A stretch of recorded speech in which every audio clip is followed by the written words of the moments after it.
Hello everyone. देखिए इस video में हम करेंगे वेव नेचर ऑफ मैटर। अब तक हमने देखा कि रेडिएशंस जो है ना उसके अंदर वेव की नेचर भी थी और पार्टिकल की नेचर भी थी। तो जो डी ब्रोए जो साइंटिस्ट है, फिजिसिस्ट है, उसका एक हाइपोथेसिस आया और उसने ये बताया कि मैटर के अंदर भी वेव की नेचर होनी चाहिए या होगी। उसके अकॉर्डिंग क्या देखिए आपकी बुक में देखते हैं कि ड्यूअल नेचर, वेव नेचर और पार्टिकल नेचर है किसकी है, लाइट की है। कुछ फिनोमेना जैसे आपके इंटरफेरेंस, डायफ्रैक्शन, पोलराइजेशन, इनको जो है हम किसके आप वेव के बेस पर इनको एक्सप्लेन कर सकते हैं। और दूसरी तरफ आपका फोटो इलेक्ट्रिक इफेक्ट जो है वो आप रेडिएशंस को पार्टिकल मानेंगे तो एक्सप्लेन होएगा। अब हुआ क्या देखिए, फिर एक क्वेश्चन अराइज होता है यहाँ पे, क्या है वो, a natural question arises if radiation has dual. Radiation में ड्यूअल नेचर है, वेव की भी है पार्टिकल की भी है, तो might not the particle nature, तो क्या पार्टिकल की नेचर नहीं हो, जैसे कि इलेक्ट्रॉन है या प्रोटॉन है उनके अंदर वेव नेचर नहीं होनी चाहिए, तो उनको भी वेव नेचर दिखानी चाहिए। तो ये डी ब्रोई जो साइंटिस्ट है उसने बताया कि that moving particles of matter should display wave like properties। Moving particle को भी वेव लाइक प्रॉपर्टी शो करनी चाहिए अंडर सुटेबल कंडीशंस। और इसका रीजन उसने क्या दिया कि nature was symmetrical and that the two basic entities, दो बेसिक एंटिटी कौन कौन सी, matter and energy, must have symmetrical, दोनों आपकी सिमेट्रिकल करेक्टर होनी चाहिए। If radiation show dual aspect so should matter, इसलिए मैटर को भी रेडिएशंस की एस्पेक्ट को दिखाना चाहिए। De Broglie proposed that wavelength lambda associated with a particle of momentum p is given by lambda is equal to h by p या h by mv। ये p का मोमेंटम का फॉर्मूला लिख दिया mv, यहाँ लिखा है मैंने, इसको देखिए क्या लिखा है ये, according to de Broglie a moving particle sometimes act as a wave and sometimes act as a particle। को मूविंग पार्टिकल जो है वो वेव की तरह भी और पार्टिकल की तरह भी बिहेव करता है। The wave associated with moving particle is called de Broglie wave, और उसके साथ जो वेव होगी उसको क्या बोलेंगे, डी ब्रोई वेव बन जाएगी।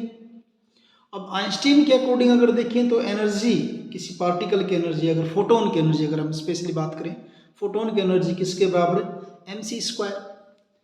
और प्लैंक्स के अकॉर्डिंग जो है फोटोन की एनर्जी किसके बराबर, h न्यू के बराबर। दोनों एनर्जी को जब मैंने इक्वल कर दिया, mc² is equal to h nu, mc² is equal to h nu की जगह क्या लिख दिया, c बाय लेमडा, यहाँ क्रॉस मल्टीप्लाई कर दिया, लेमडा को इधर ले आया, lambda mc² is equal to hc, और lambda is equal to hc, mc² को यहाँ ले आया, यहाँ आपका एक c से c कैंसिल हो जाएगा तो क्या बच जाएगा आपका ये h बटा mc ये बचेगा। ये तो फोटोन के लिए है।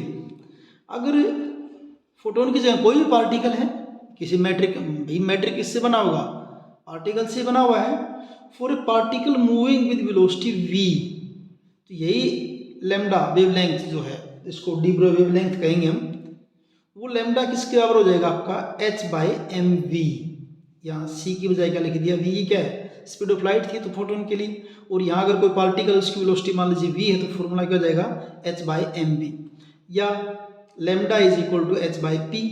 तो यहाँ एक बात और देखने की पता चल रही, देखने से पता चल रही है, यहाँ इसके अंदर क्या पता चल रहा है कि मास और वेवलेंथ इनवर्सली प्रोपोर्शनल है, यानी मास ज़्यादा होगा तो वेवलेंथ कम होगी, मास कम होगा तो वेवलेंथ क्या होगी, ज़्यादा होगी।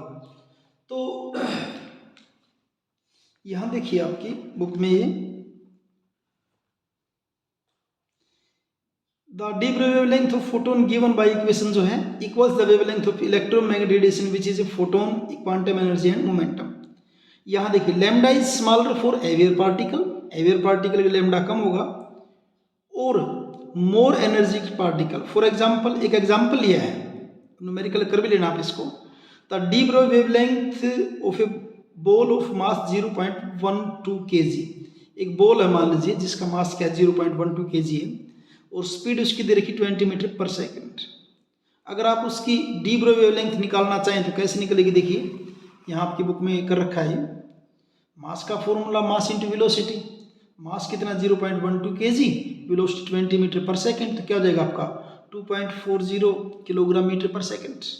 और lambda is equal to H by P, H की वैल्यू पुट कर दी, नीचे पी का जो हमने निकाला था 2.4 ये लिखा, कैलकुलेट करने के बाद क्या आपका है 2.76 इंटू 10 की पावर माइनस 34 मीटर, माइनस 34 10 की पावर माइनस 34, जो कि बहुत बहुत कम है, जिसको आप ऑब्जर्व नहीं कर पाएंगे, बहुत छोटी होगी।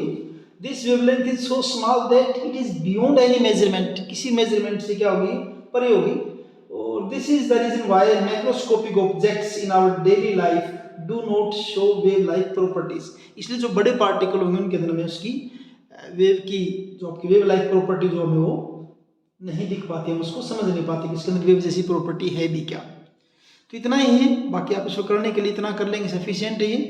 ये हाइपोथेसिस हो गया, उसके बाद यहाँ पे लास्ट में आप क्या निकाल देंगे, लैम्डा निकाल देंगे।